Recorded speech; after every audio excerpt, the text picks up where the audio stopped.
Tower Lord by Anthony Ryan, published in June of 2015, Book 2 of the Raven's Shadow trilogy. Vaelin al Sorna, greatest warrior of the unified realm, has returned home after long years of captivity in the Alpiran Empire. Vaelin longs to fight no more and instead seek peace with words and treaties. But blood begets blood, and schemes and assassins herald a greater, looming threat. The peacekeeping attempts of Vaelin and his allies may pale before what awaits the realm, and Vaelin's blood song screams for his sword to be unsheathed once again. So one of the more interesting fantasy books that I read in the last few years was this one here, Blood Song by Anthony Ryan, which I did a review of, I think last October, that I'll link in the description. And there were three main aspects that made this book really stand out to me. The first being kind of what initially enticed me to it when I read the description on the back cover, and that is the fact that it was a chronological epic spanning 19 years in the life of this boy turned man, Vaelin al Sorna. 19 years that he spends at this kind of a military academy, the Sixth Order, training to be a warrior of the faith. And then his growth into a man, graduating, going on these military campaigns through the forest, through the desert, and it truly took you on an epic journey, at least through time, if not necessarily in a save the world sense. But we'll get into that later. And two, specifically the character I just mentioned, Vaelin al Sorna, the fact that it was a very tightly focused book. It was about this character. It did not do the thing that a lot of other fantasy books I've read lately, like The Song of Ice and Fire, The Stormlight Archive, Joe Abercrombie's First Law sequence did, where various chapters have their own. Each chapter is from a character's point of view, but there's a lot of those characters. It's a full cast of point of views. No, Blood Song was very tightly focused on Vaelin al Sorna, except for a few kind of epistolary chapters that were kind of these journal entries from a chronicler for the Alpiran Empire. They were entirely about Vaelin al Sorna.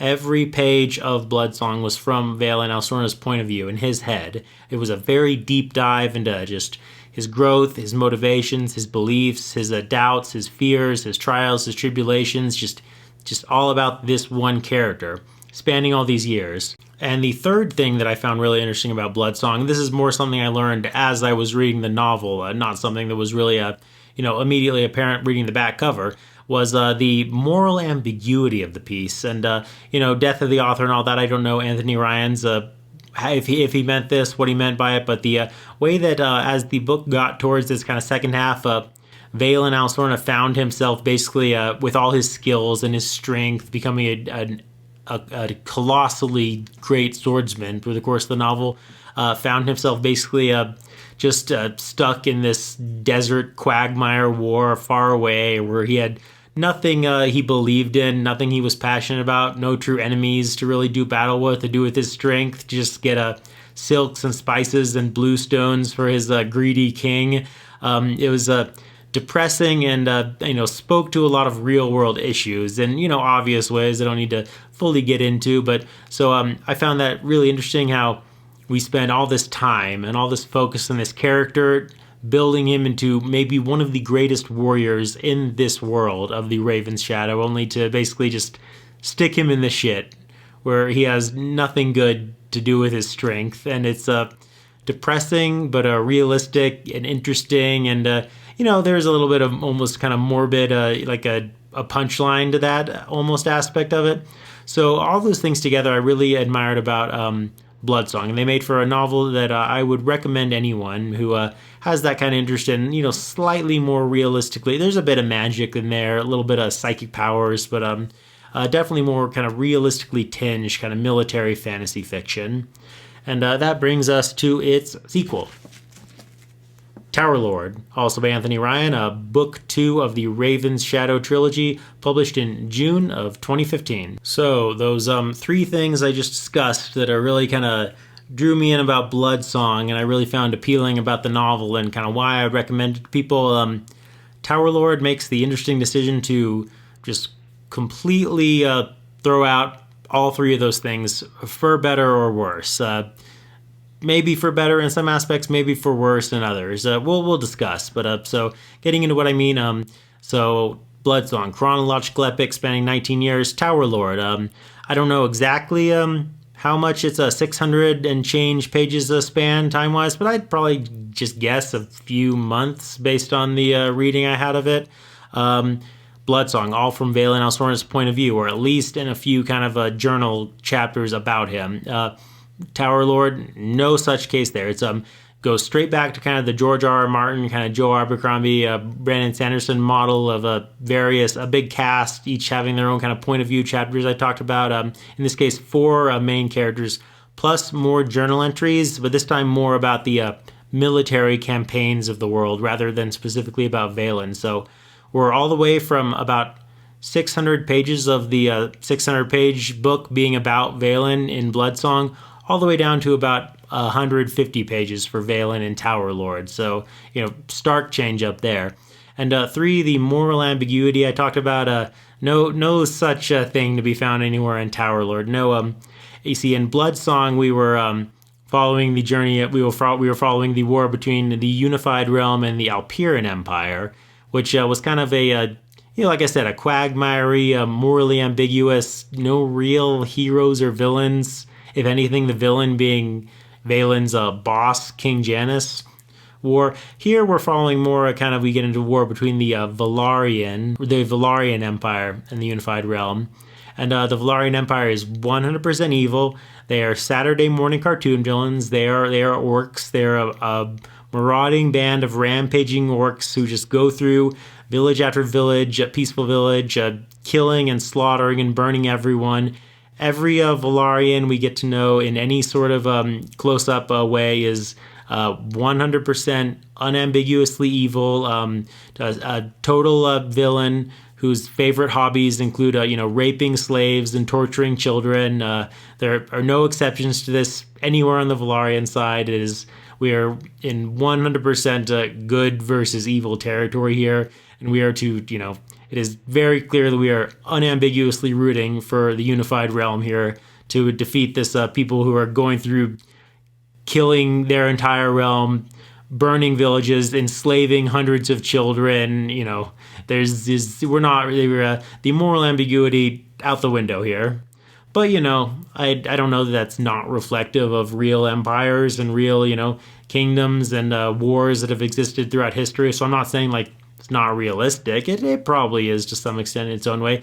And Tower Lord does still kind of carry the same kind of gritty military fantasy vibe of Bloodsong through to it, despite all the changes. A lot of the feel of it is the same. The feel of the battles are the same. The tone of the battles, morally wise, is a little term I just made up there, is different. But it still has a certain kind of grittiness to it, and and is enjoyable in the same way. If kind of a lot of what made Bloodsong very unique is undeniably lessened, I would say. I, kind of glanced through enough online reviews for Tower Lord to kind of get a feel for what people thought about this, and there were definitely negative responses to aspects of this, particularly the shifting focus from Vaelin to 4 main characters, which I understand to an extent. I certainly do understand. Vaelin it was the character of Vaelin that drove me through Bloodsong, that motivated me to pick up and read the sequel. But now he's, I wouldn't say he's a supporting character. He's still more or less the protagonist, because, a lot of the, characters will kind of mention him and talk about him in their own chapters, and getting him to certain places kind of is where some of the plot involves. But he's one of many protagonists now. But I get it in a way.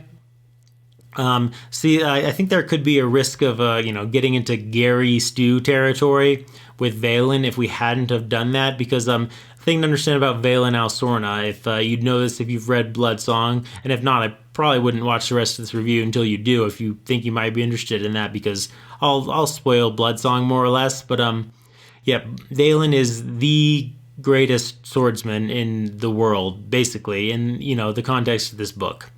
He is not beatable by a human being in the Game of Swords. He could be the greatest in this world. Other kingdoms will send out their greatest duelists who have never lost a battle, who are considered unbeatable within their own lands against Vaelin, and Vaelin will take them out in 2 blows in 5 seconds. He can beat 10 normal soldiers teamed up against him. He can beat 20 normal soldiers teamed up against him. He can march into a battlefield in lieu of where there should be a battalion of normal men and come out unscathed, right? He is perhaps the one character in fantasy I can think of I would put on, an even playing field or higher than like Driz Duerden, the Dark Elf, when it comes to fighting skills. And escalating on top of that, he's also has these badass psychic powers, the blood song of the title of the first book that, tells him who's good and who's evil and where he should go and where fate wants him to move. And he's humble. He doesn't want to show off his awesome skills. He's a peacekeeper. He's moral. He's wise and intelligent. He is knowledgeable about books and art and, folklore and history of his world. He's basically, he's the perfect man. He's just the strongest. He's physically, morally, intellectually, spiritually flawless. So I understand how there could be a certain concern from Anthony Ryan that reading about this could maybe risk a certain degree of dullness. So I'm not saying necessarily it's what I, wanted to happen or what I would have done or anything, but I can understand why Anthony Ryan kind of receded him into the background a little bit, but not entirely. I would say to a certain extent, Vaelin is maybe still the protagonist in as much as there is one, just one of many protagonists. So let's go into a little bit into the 4 main characters of Tower Lord. We do have Vaelin al Sorna still, and he, spoilers for Bloodsong if you intend on reading it, but he has won his freedom from the Alpiran Empire, where he was held captive during the present of that book before we flash back 19 years through, Vaelin's backstory. And he's back to the Unified Realm, the son of King Janus, now having taken over from his late father, and a little more friendly to Vaelin, sends him north to the North Tower, I believe it's called, and maybe a little bit of light Winterfellish influences here. Not so much I'd call it a ripoff, but things are a little colder, a little more desolate, a little hardier folk, a little more tribal up here. But so Vaelin he desires to draw his sword no more. He desires to fight no more. He's had his fill of blood and war.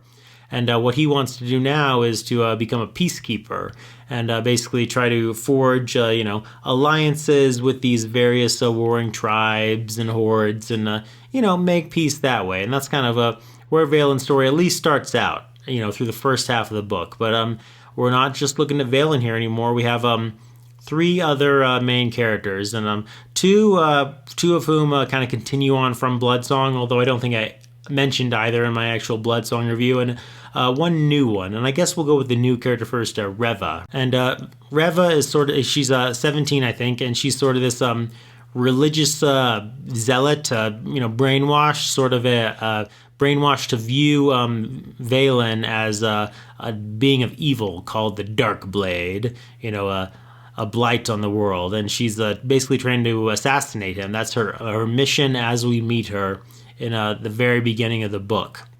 And, her story she kind of meets up with Vaelin, and things, escalate and change. There's some pretty good character development for her. And so she's kind of she's the youthful point of view this time around. Actually, she's funny because she's older than our main character Vaelin was in the last book through a good part of it, but here she's the kid of the group. Everyone else is a little bit older. She's the youngin' as the only teenager of the main characters. But we got a couple more mains, both of whom continue on from Bloodsong. We have Princess Lerna. She's as we meet her again. She's on sort of a peacekeeping journey through the mountains to make peace with this other tribe. There's a lot of making peace with various tribes in this book, which is, peacemaking definitely isn't the focus of the second half of the book as it goes on, but, towards the first half. But she has kind of an arc of learning to shed her ladylikeness, shedding her skirts for, some good old hard leather riding trousers, learning to, get a little gruffer, learning to throw knives, learning to live off the wild a little bit, be a little less pampered, That's kind of her arc as we go through the first half of the book. And then last but not least, we have Frentis. Now, Frentis's story is an interesting one. I don't really see much resemblance character-wise between him and this book, and sort of the little Cockney accented like a thief boy we met as a 9 or 8 or 10-year-old in a Blood Song. Now we're 20 years later with him too, as we are with Vaelin, and he's pretty much gone through his military training just like Vaelin, and he's also just kind of a hardened soldier type guy here, but his story itself is very interesting. So Frentis is, as we meet him again in this book, has been enslaved by a kind of a witch known basically only as the Woman through the book. And when I say enslaved, I don't even mean the classic way he's in shackles, being demanded to do labor.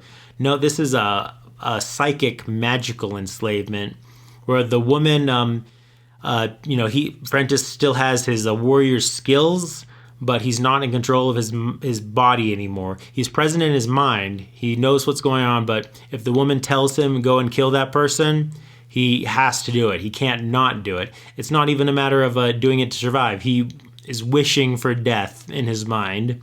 He's fully present. He wants to fail at these missions, but she's basically arranging these assassinations to kind of weaken up the unified realm for invasion by the Vaelin Empire. Killing people who will kind of, as the scrying psychics have determined, play a role in kind of turning the war against the Valyrians.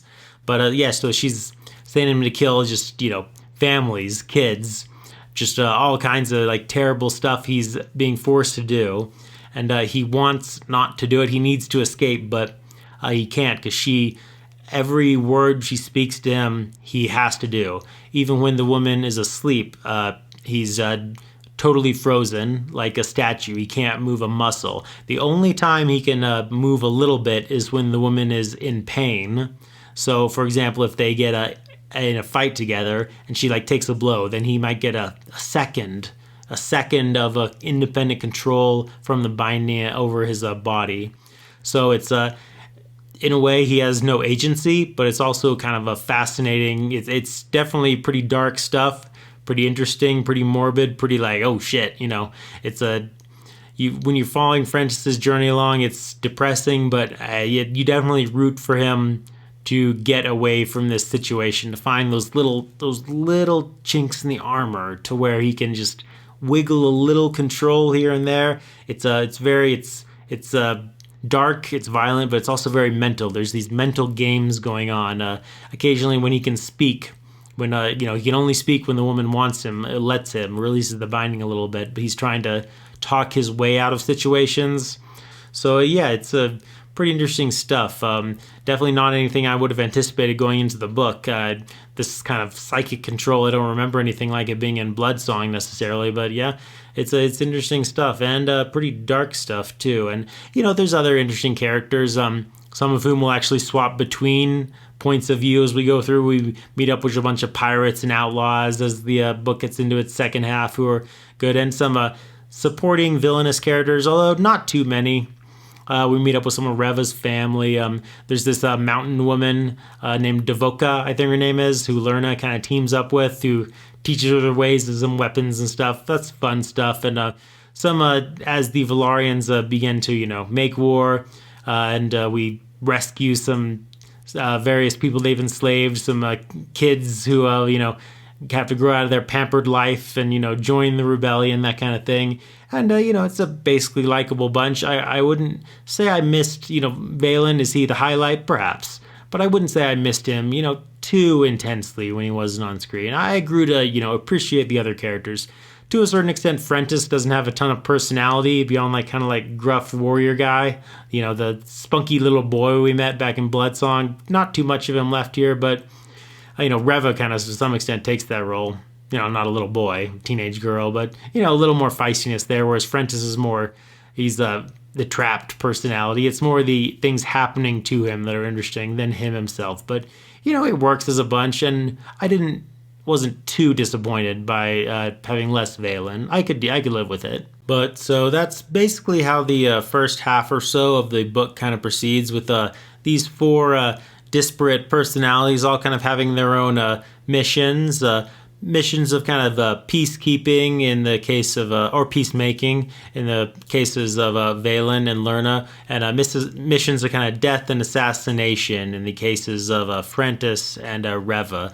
But, there's a whole mix of different kinds of scenes. It's maybe a kind of a dark tone novel, but there's some fun scenes too, such as, right towards the beginning of the piece when Reva kind of comes upon Vaelin, the Dark Blade, thinking she's a badass and she's going to take him out, and, just kind of coming at him, and Vaelin not even pulling out his sword or parrying, just basically dancing around the blows and trying to have a, conversation with her while she's trying to kill him.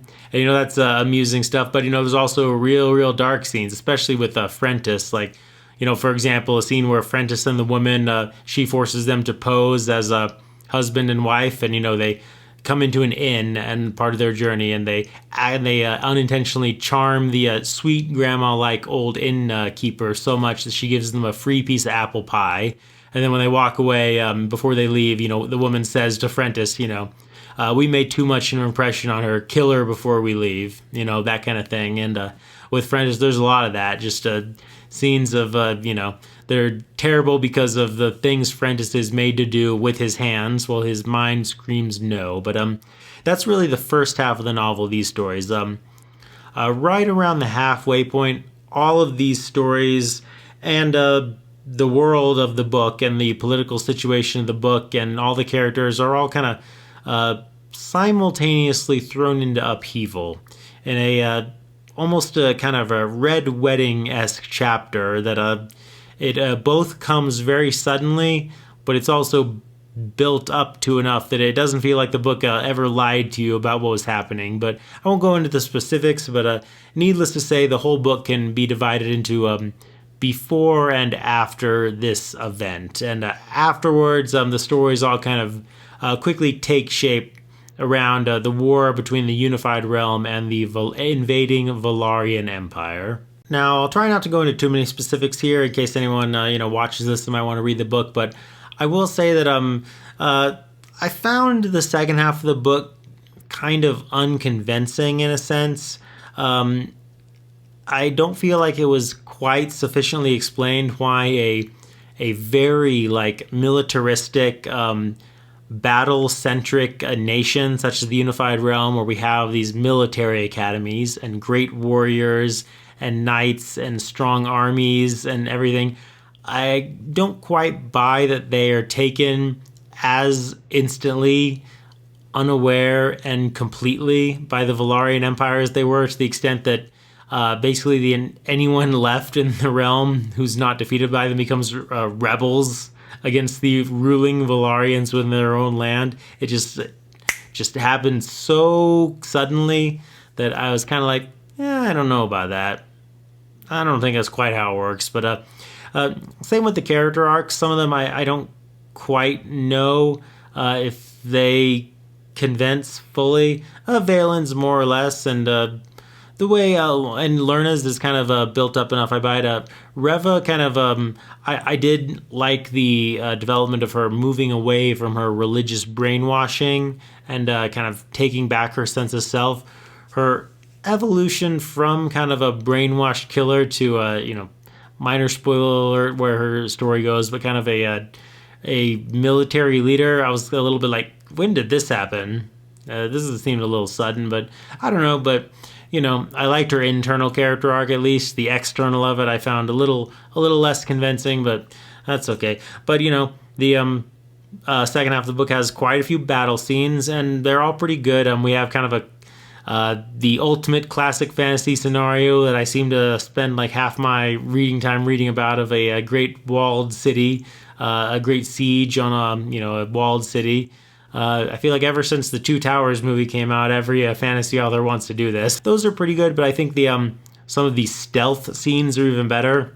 The rebellion scene, so to speak, the freeing of slaves and building a little rebel army and sneaking about the forest. It's all a little bit Robin Hood-y, definitely. It gets a bit Robin Hood, but I did dig all those scenes, watching various pampered little lordlings and ladies kind of live off the land and learned to kill. Learned to kill a little too much in some of their cases, but this is all pretty good stuff, and I did like all those scenes and all those sequences. So as we move towards the book's ending, all the plots kind of seem like they're going to intersect and kind of intertwine in a way, and they kind of do, albeit not as thoroughly as I might have liked, and maybe a little bit more predictably than I would have liked. Like I said, there's a pretty big twisty chapter right in the middle of the book that was definitely like, whoa, definitely took me unawares. But as we move towards the kind of end of the book, I feel like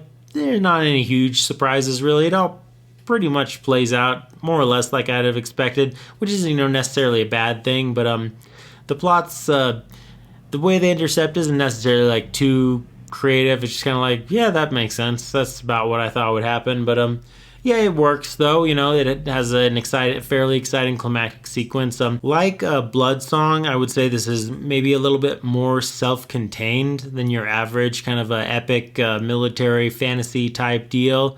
It doesn't feel like the part one of a story, or should I say part two of what would be a complete 3-part story, or half of a story. It does. It has a beginning, it has a middle, it has a climax, it has an end. It basically feels like it resolves things, which is how I felt about Blood Song also. So that was nice. I mean, I'm not saying there's not room for a sequel, because I know there is sequels. Definitely get to them, but it does kind of wrap things up to a degree that I found satisfying. It's not one of those books where you hit the last page and you're like, what the hell? That's not an ending. It does have an ending. Now, I would certainly say that in throwing out the chronological expansiveness and the hyper tight character focus of Blood Song, the interesting mix of those two elements, it becomes maybe a slightly more generic, kind of like dark military fantasy book. But that's not to say that it's not basically still enjoyable in its own right. Plenty of action, plenty of little twists here and there, more or less interesting character journeys. So in that sense, it did work for me as, a piece of entertainment. So overall, I probably would have to say that I preferred Blood Song. I found it more original and interesting. I would definitely say that's fair to say. But Tower Lord was, in its own way, kind of a worthy continuation that more or less expanded out the world, albeit in a expanded it out in a less thoughtful and more let's just fight some fucking evil ass marauding raiding villains sort of way. But hey, that works. And it shuffled the characters into interesting new situations that leaves plenty of room for where the third book might go, and I'll probably get to that, and maybe not next. I kind of like to interlace my fantasy series a little bit. I'm not a binge reader for series. I don't pull out a new series and read one book after the other. Never done that, really. Never. Maybe like about, oh god damn, what would it be, 15 years ago or whatever, when I first read A Song of Ice and Fire, long before it was a TV show known as Game of Thrones. I think I might have binged my way through that. But these days I like to more interlace my fantasy series. But yeah, I will get to the third book of Raven Shadow definitely after a time, because still did enjoy this nice little dark fantasy sort of actiony military type thing that more or less worked for me, with some little issues about the realism of some of the character and military developments. But yeah, I liked it, and if you like Blood Song, I'd check it out. Maybe the phasing out of Vaelin will bug you more, and I do think that's fair enough, but I enjoyed it. So yeah, I guess that'll about do it. Thanks for hanging out at the book club with me again, and I'm sure that I will check back with y'all real soon. Peace out, everyone.